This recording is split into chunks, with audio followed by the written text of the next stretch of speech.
Hirokawa Maru was built in 1940 by Kawasaki in Kobe, displacing 6,872 tons and was used as a transport ship. Along with 10 others and 12 escorting destroyers, the ships were carrying 10,000 troops, weapons and supplies. The convoy was sighted by plane on the 14th of November 1942, about 150 miles from Guadalcanal. American planes from Henderson Field and the USS Enterprise attacked the convoy, sinking several of the transports. The remaining 4 transports continued on towards Guadalcanal. At dawn on the 15th of November 1942, the Americans found them to be west of Honiara. Field guns opened fire from 20 kilometers away, hitting one ship which began to burn, then a second ship was hit, and then they were shelled by the destroyer USS Meade that had moved from Tulagi. Planes from Henderson and the Enterprise attacked the remaining ships, and by noon all 4 ships were burning and sank. Originally the ship was stranded right up on the reef, but over the years it has broken up under the effects of storms, and the ship now lies with its bow in 5 metres and the stern in over 55 metres, covered in hard and soft corals. There's not much left of the bow, but the deeper parts are almost intact. The middle and stern section is lying on its port side and runs from 10 metres to over 55 metres. The Hirokawa Maru is known as Bonegi 1, taking its name from the beach where it's located. The other transport ship, the Kanagawa Maru, is located nearby and is known as Bonegi 2. Large parts of the ship were salvaged in the 1960s and 70s.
So this is Bonegi Beach, so I've just dived one of the Bonegi wrecks. Got down to about 30 metres because we only had the small 65 tanks. So we had a half an hour dive with that because I didn't have a full tank. Didn't have a big fill. But still, really nice dive. Lots of coral growth all over the wreck. The bow's in the shallow part of the water, almost 5 metres. And it drops down to about 35 metres at the stern. Yeah, very nice. Lots and lots of fish life on it. Lots of coral growth. Lots of small stuff, nudibranchs, feather stars, nice barrel sponges. Very nice dive. So we've got a new crew member aboard Escape. It's good to have you aboard for a few days. So Johnny has been acting as a dive guide, tour guide around the islands.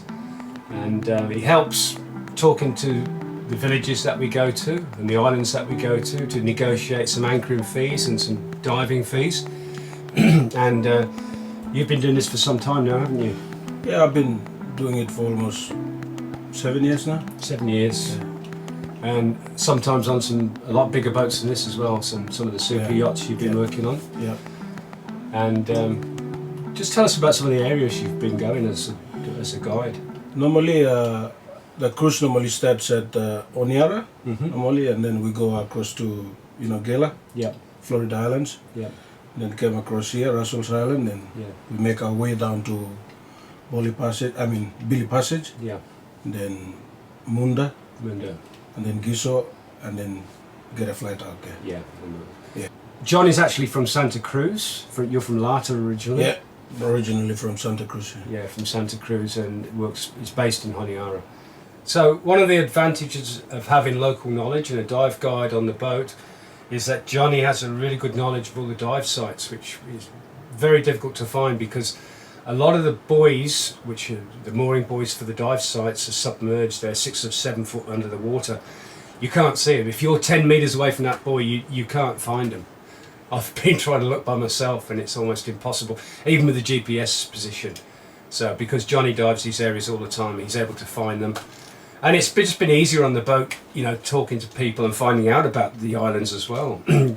So behind me is the island, it's Savo Island.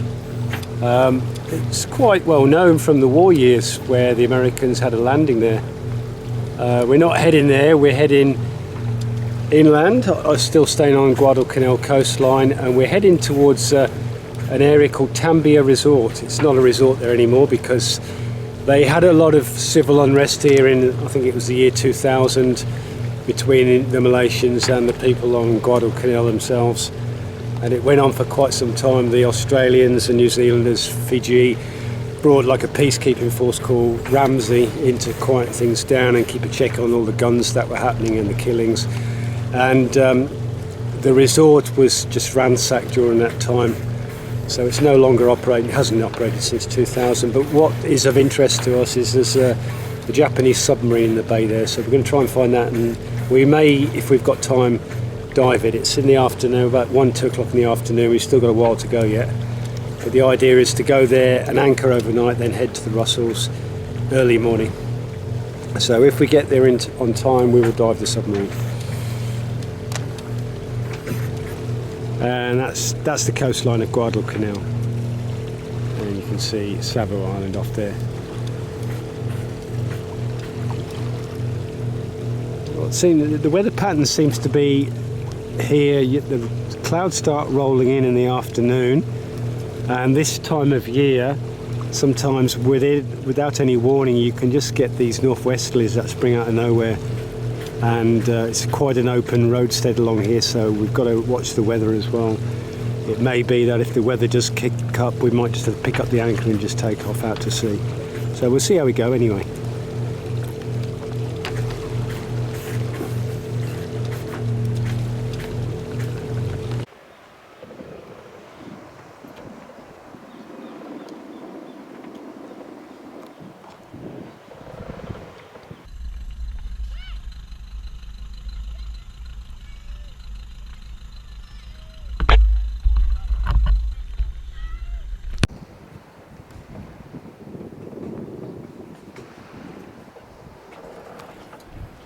just anchored outside Visale Village, which is close to Tambia Resort. So we've just anchored here to dive the Japanese sub. We've just been assured to see the chief there and give him some money for anchoring here and for diving on the wreck.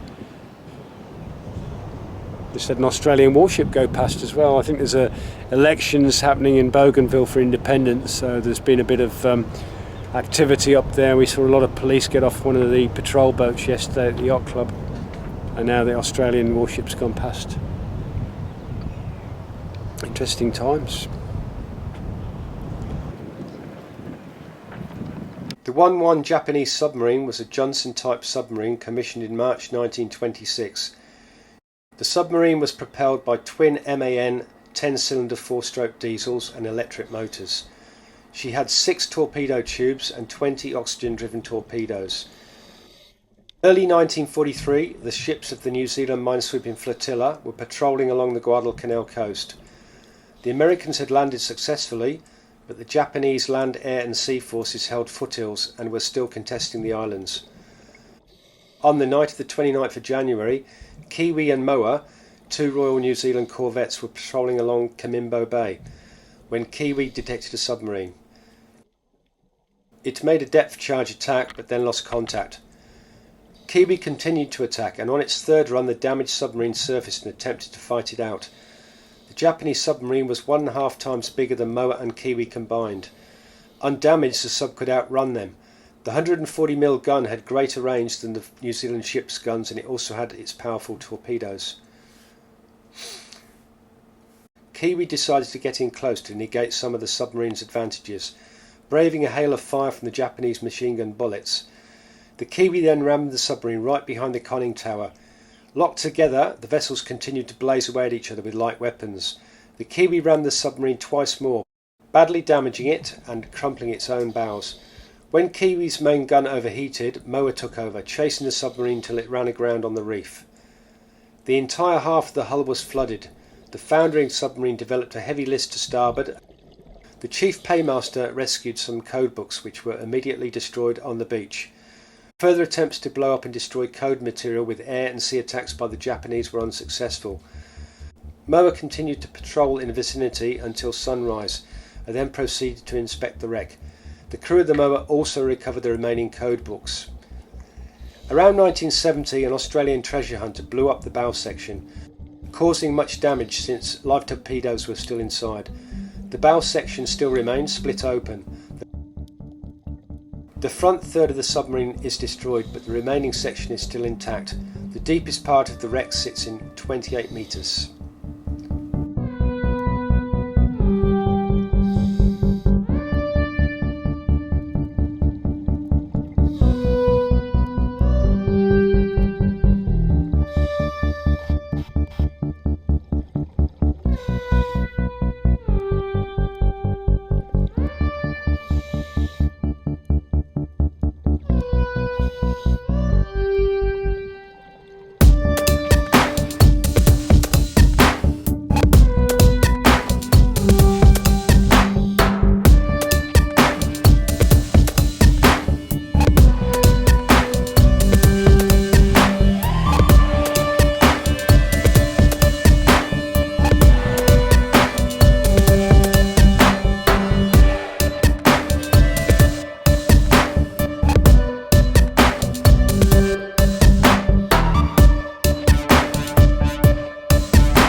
new crew member aboard Escape. This is Johnny.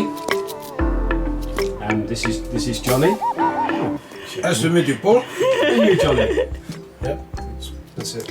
You could both look a little bit more excited and smile and look at the camera. Camera shy. And you're meant to go, Like yay, yay, like being in front of great. the Not, camera. oh yeah, it was a really good dive.